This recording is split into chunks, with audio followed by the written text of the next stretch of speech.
হইলাম বলে গৌর চরণে শরণ নিল, তুলন হলো না। আমাদের সময় কম, এই জন্য খুব সংক্ষিপ্ত করতে হচ্ছে। গৌর চরণে এসে তুলনা নিলেন। এরপর কি বলছে? সুবরণ বরণ হরির নকুবর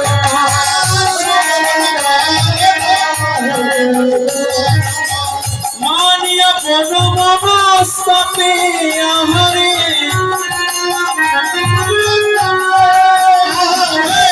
মানিয়া বন মনস্তাপে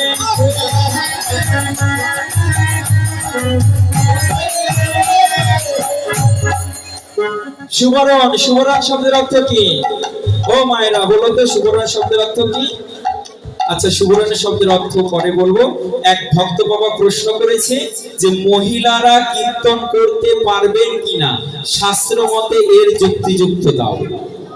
অর্থাৎ মেয়ে মানুষ, মহিলা মানুষ এই কীর্তন আসরে কীর্তন করতে পারবেন কিনা, এটি ওই ভক্ত বাবা জানতে চেয়েছেন, এবং সেটা আমার কথা নয়, শাস্ত্রের মাধ্যমে যুক্তি চেয়েছেন। মহাপ্রভু একদিন গম্ভীরায় সেই পুরুষোত্তম ধামে জগন্নাথ ধামে ছিলেন। জগন্নাথ ধামে এক নারী গীত গোবিন্দ পদে কীর্তনের সহিত কীর্তন করছিলেন। মহাপ্রভু ওই কীর্তন শ্রবণ করে এতটাই ব্যাকুলিত হয়ে গেছেন। মহাপ্রভুর স্বভাব কি ছিল জানেন? যারা কৃষ্ণ কৃষ্ণ বলতো তাদের গিয়ে উনি আলিঙ্গন করতেন। তার যখন কৃষ্ণ কীর্তন শুনছেন, মহাপ্রভু তাকে আলিঙ্গন করবেন বলে ছুটে চলছেন। যখনই ছুটে চলছেন, সামনে তার গোবিন্দ দাস এসে দাঁড়িয়ে বলছে, প্রভু প্রকৃতি শান্ত হয়ে যাও। মহাপ্রভু নারী বলতেন না, প্রকৃতি শব্দ বলতেন। বলছে প্রকৃতি শান্ত হয়ে যাও। তখনই মহাপ্রভু জিহ্বাই কামড় দিয়েছিলেন, কি গোবিন্দ আজ তুমি আমাকে বাঁচালে, যদি আমি সেই নারীকে স্পর্শ করতাম তাহলে আজই আমার মৃত্যু হয়ে যেত। সেখানে সিদ্ধান্ত দিয়েছে যারা সাধক, যারা গৌড়ীয় বৈষ্ণব, অন্যান্য সম্প্রদায় কি করে সেটা বলার তাৎপর্য নয়, কিন্তু যারা গৌড়ীয় বৈষ্ণব আমাদের গৌরাঙ্গ মহাপ্রভুকে অনুসরণ করে, তারা নারীর মুখে কীর্তন শুনবেন না, এটা মহাপ্রভু নিষিদ্ধ করে। নারীর ধর্ম কি? গৃহে বসে কৃষ্ণ ভজন করা, স্বামীকে ভজনের জোগাড় দেওয়া, এটাই হচ্ছে শাস্ত্র সিদ্ধান্ত।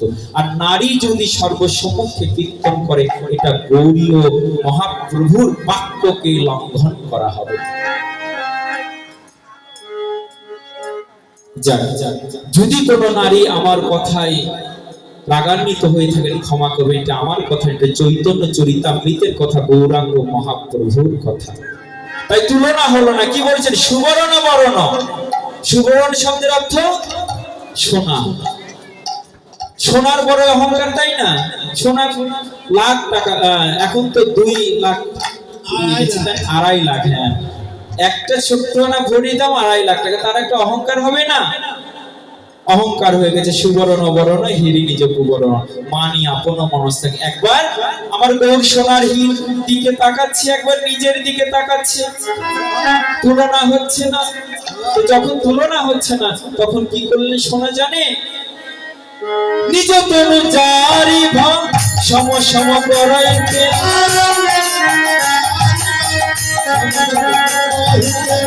ওই ছলয় অঙ্গন সন্তাপে আহারে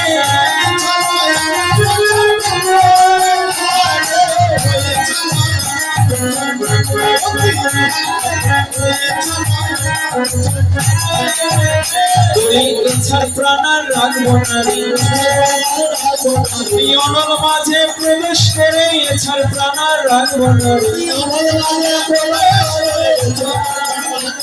আমি ইচ্ছার প্রাণ রাখবো না, আমি অনল মাঝে প্রবেশ করে নিজের প্রাণটা বিসর্জন দেব। কিন্তু ওই অনলে সোহাগা ছিল। যেই সোনা সোহাগার পরশ পেল, সেই কি সোনাই আপনি আপনি গলে গেল, আপনি আপনি গলে গেল, ওই সোহাগার পরশ পেয়ে আপনি আপনি গলে গেল।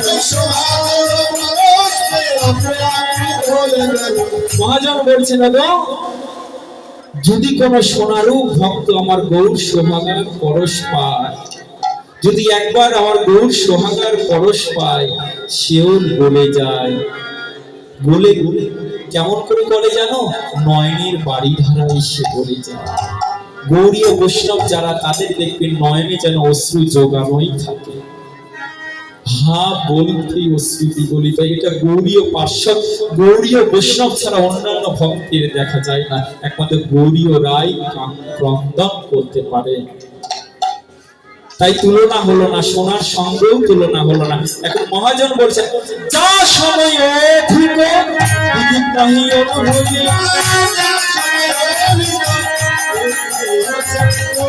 তুলনা বিকার নাহি ছোড়াহরে, তুলনা বিকার নাহি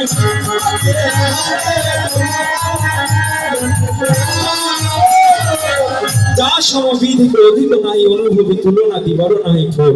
আমার গৌর হরির সঙ্গে কিসের তুলনা দিচ্ছ? কোন তুলনাই মিলে না। জগদানন্দ কহু প্রভু তুলনা প্রভু,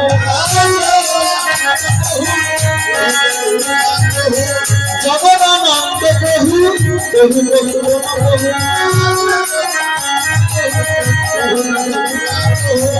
নিরূপম গৌর কিশোর হরে,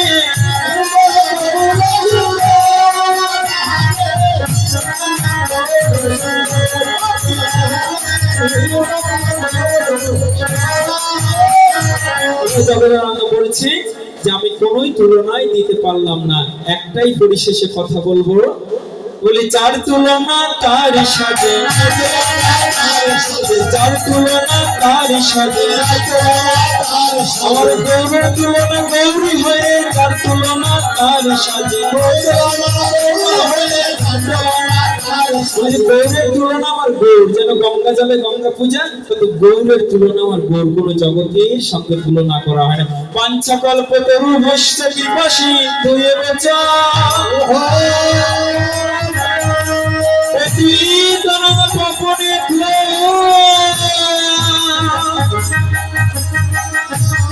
সকলে বৈষ্ণবে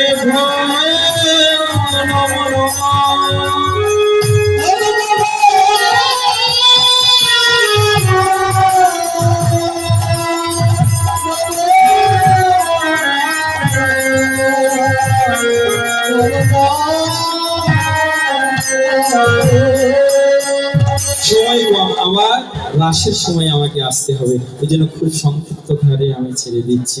এখন আমরা শ্রীধাম বৃন্দাবনে যাব, নবদ্বীপে গৌরহরিকে আমরা লীলারস আস্বাদন করলাম। এখন বৃন্দাবনে যাব, কিন্তু বৃন্দাবনে যেতে হলে কি রাধারানীর অনুগত নিয়ে যেতে হবে। এখন ভজন কান্না হয়তো নাই গাই, যেহেতু রাশি আবার নৃত্য করতে হবে। এখনই সব নৃত্য হয়ে গেলে রাশিকে দেখবে, এটা আকর্ষণে থাকে না। রাসের সময় নৃত্য হবে, যারা থাকবে তারা নৃত্য দেখতে পারবে, যারা থাকবে না তারা মিস করবে, সকালে গিয়ে আফসোস করবে। তাই মধুময় শ্রী বৃন্দাবনে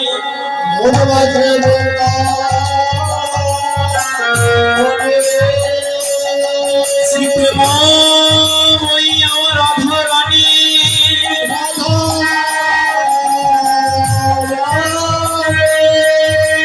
ওই যমুনায় জল ভরিতে গিয়ে,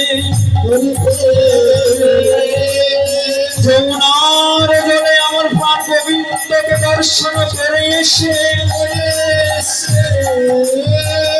আজ ললিতা সখীকে জড়িয়ে ধরে বলেছেন, সখী রে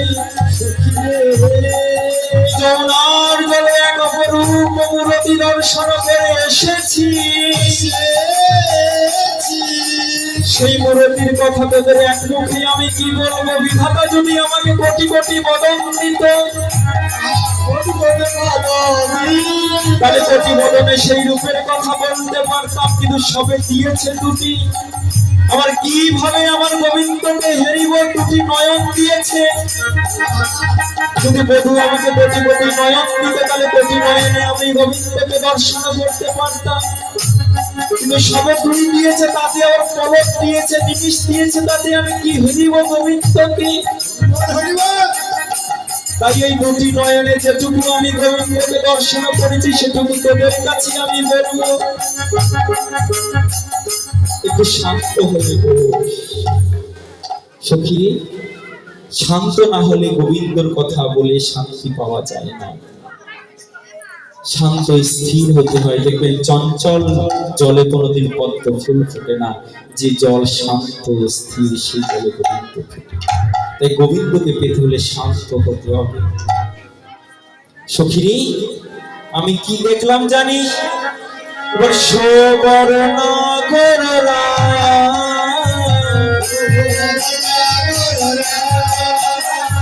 সুবর্ণ গররা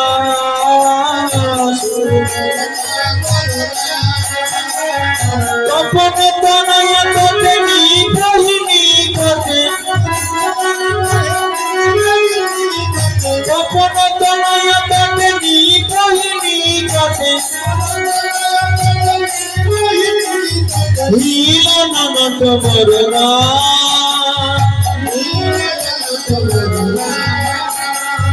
মিলন নট বররা মিলন নট বররা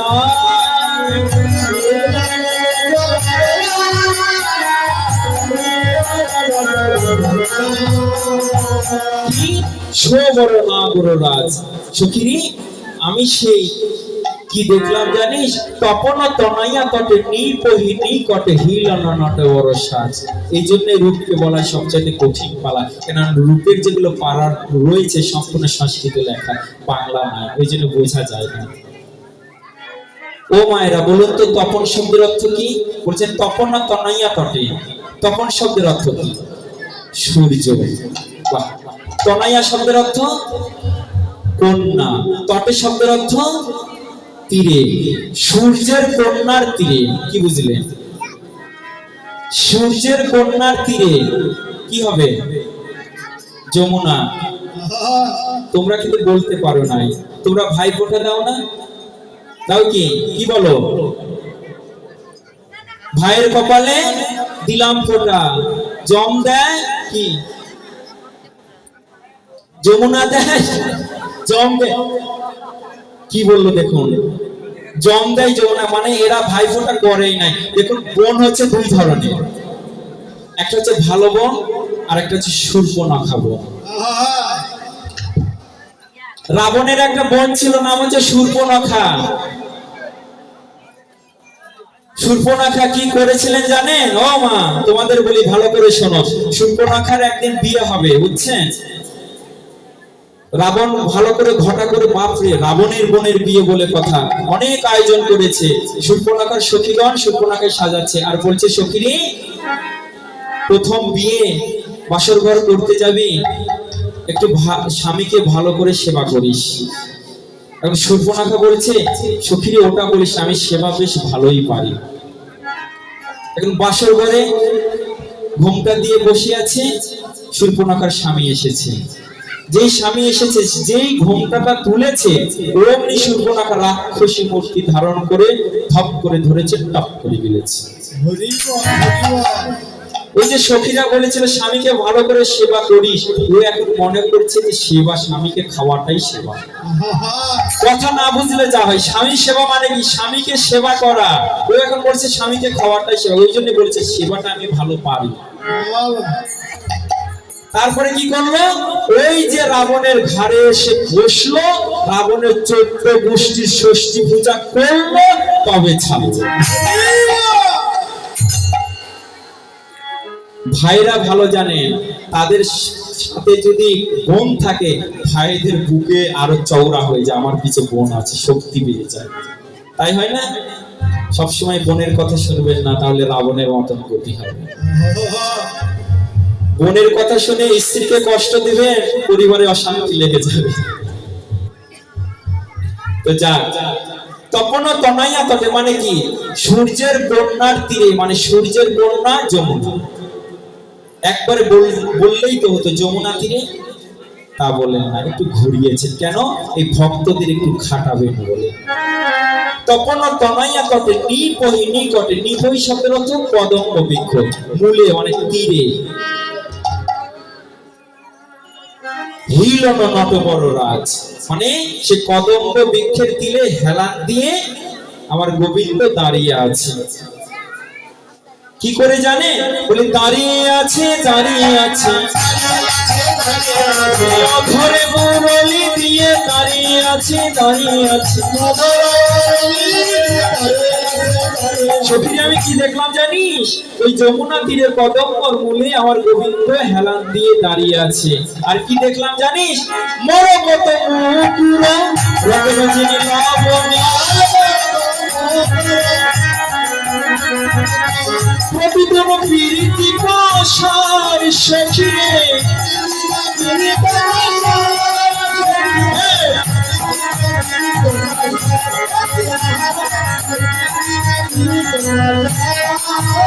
কেন সাজাই আছে, সাজাই আছে, কেনা বেচা করবে বলে সাজাই আছে, সাজাই আছে। যত সময় সঙ্গে আমি শর্টকাটে বলে যাচ্ছি, কিছু মনে করবেন না।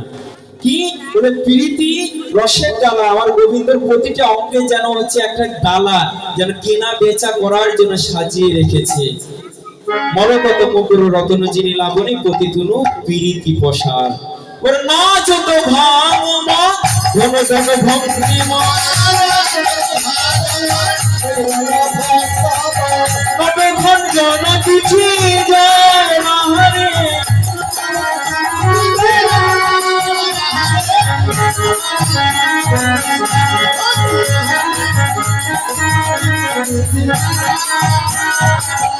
আমি কি দেখলাম? না চোখ ভাঙ ও মদন ধুন ভঙ্গিম।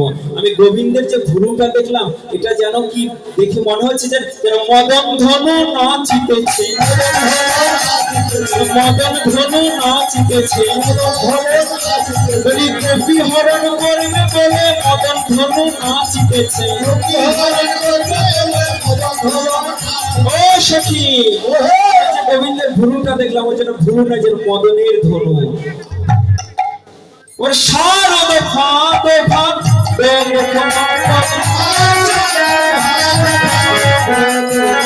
ও সখী, কি দেখলাম জানি? শারদ চাঁদ ফাঁদ মুখমণ্ডল। ওই শরতের যেমন চাঁদ, ঠিক তদ্রূপ আমার গোবিন্দের মুখমণ্ডল। যেন গোপীরূপ হরিণীকে ধরবে বলে মুখের রূপ দিয়ে যেন চার দিয়েছেন। তাই তুলনা হলো না। কত আর রূপের কথা বলবো, কত এক মুখে কত আর বলবো। কানু সে বিনোদ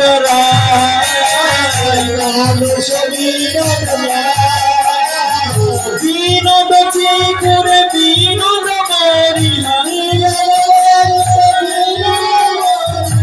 বিনোদ বিনোদ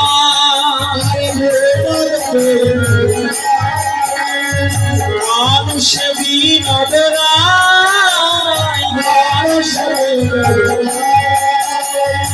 মানুষ বিনোদ রায়, বিনোদ চিকুরে বিনোদ বড়িহায়, বিনোদ বিনোদ ভাই। বিনোদ শব্দের অর্থ কি? আনন্দময়। বলে আনন্দময় বদনে একটা ময়ের পুচ্ছ আছে, সেটি হেলে আছে, যেন বিনোদ বিনোদ মনে হচ্ছে। আর কি দেখলাম জানিস সখী? তোর বিনোদ কপালে বিনোদ তিলক, বিনোদ বিনোদ সাজে, বিনোদ ঘরে বিনোদ মুরলি,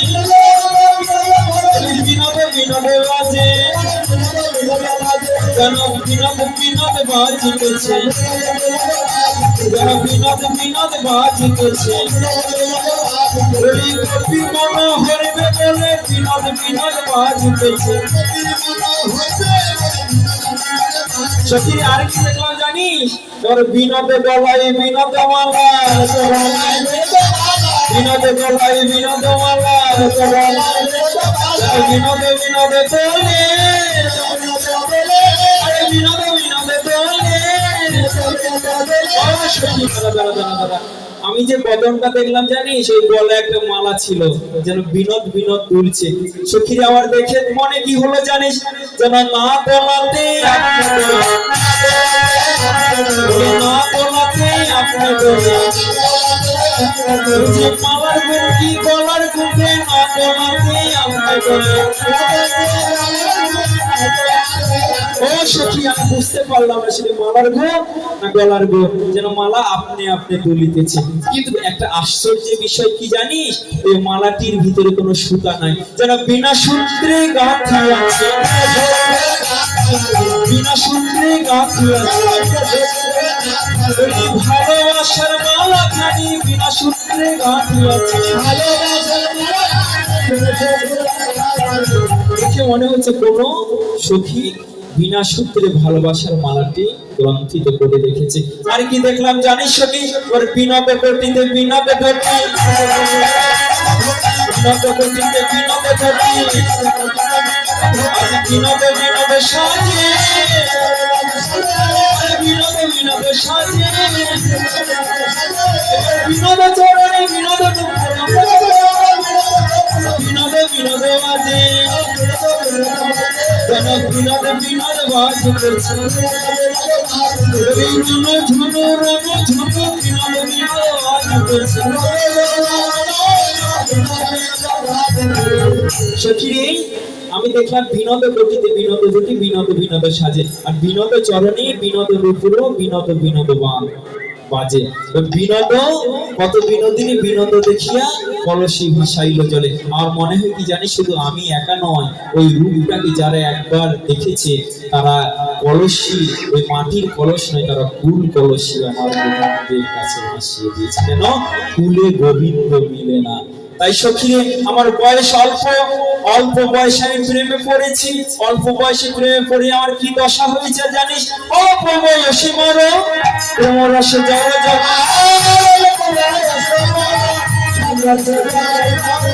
না জানি হবে করি না দশে বসেছে, না জানি কি হবে করি।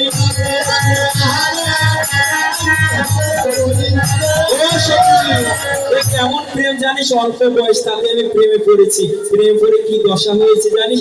যদি নয়ন মুদে থাকি অন্তরে গোবিন্দ দেখি,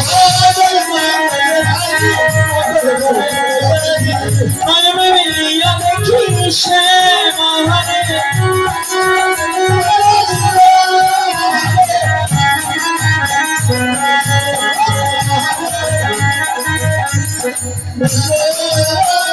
সত্যি আমি ঘুমেও ধরেও আবার সেই বধূকে দেখি, আবার জাগলেও দেখি।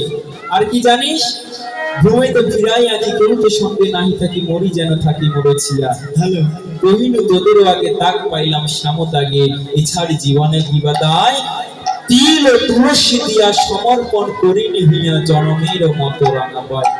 সখীরে, আমি তিল আর তুলসী দিয়ে আমার গোবিন্দের কাছে নিজেকে আত্মসমর্পণ করেছি। আরেক সখী বলছে, সখী তুই তিল কেন দিলি আর তুলসী কেন দিলি? রাধারানী বলছেন, আমি তিল কেন দিয়েছি জানিস? যেন তিলে তিলে মনে পড়ে, তিলে তিলে মনে পড়ে ওর গোবিন্দের কথা জানি, তিলে তিলে মনে পড়ে।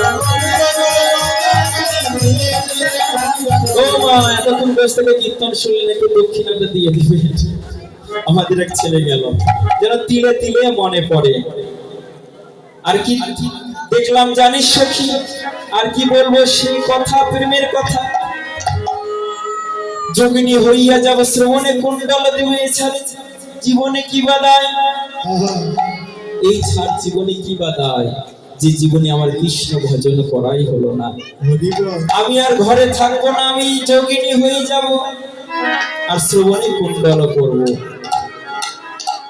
তাই গোবিন্দ, সেই শ্রীমতী রাধারানী আমার এইভাবে গোবিন্দের রূপের কথা বলতে বলতে যেন অনুরাগ চলে আসলো। অনুরাগের দ্বারা সখীগণের সহিত সেই গোবিন্দের সেই বংশীনাদের অপেক্ষা করতে লাগলেন। এরপরে অভিসারের কীর্তন নিয়ে আসে, অভিসার গাইবেন। আবার 2 ঘন্টা পরে আবার আমি আসছি আপনাদের রস রস আস্বাদন করতে। যোজনী তাই বর্ষিত না এইখানে রহিলে আমার কীর্তন